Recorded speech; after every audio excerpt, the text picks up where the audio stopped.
550 రూపాయలతో సూపర్గా ఇంట్లోనే బర్త్డేకి కానీ యానివర్సరీకి కానీ డెకరేషన్ ఎలా చేయాలి, నేను ఎలా చేశాననేది ఈ వీడియోలో నేను మీతో షేర్ చేసుకోబోతున్నాను. అంతకంటే ముందు ఎవరైతే నా ఛానల్ని ఫస్ట్ టైం విజిట్ చేస్తున్నట్టయితే లైక్ చేయండి, షేర్ చేయండి, సబ్స్క్రైబ్ చేయండి. ముందుగా ఈ ఎల్ఈడి స్మోక్లెస్ క్యాండిల్స్ని నేను మీషో నుండి పర్చేస్ చేశాను. 24 వచ్చాయి, 350 రూపీస్ అనమాట.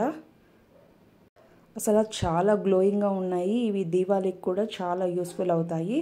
సో ఫ్లోర్ని అయితే ఇలా సింపుల్గా డెకరేట్ చేసేసాను. ఇక వాల్ విషయానికి వచ్చేస్తే ఇవి ఎల్ఈడి క్లిప్స్ ఉంటాయి. అవి కూడా మీషోలోనే పర్చేస్ చేశాను. 200 రూపీస్ పడింది.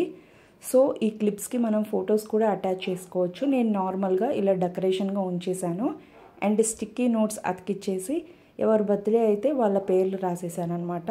సో ఒక్కొక్క లెటర్కి వాళ్ళ మీద నీకు అభిప్రాయం ఏంటి అనేది వాళ్ళ స్టార్టింగ్ లెటర్ వస్తుంది కదా, అది రాసేసాను. హ్యాపీ బర్త్డే అని రాశాను. ఈ డెకరేషన్ ఎలా అనిపించింది? ఫైనల్గా ఫొటోస్ అయితే తీసేసాను. మీకు ఎలా అనిపించిందో కామెంట్ చేసేయండి.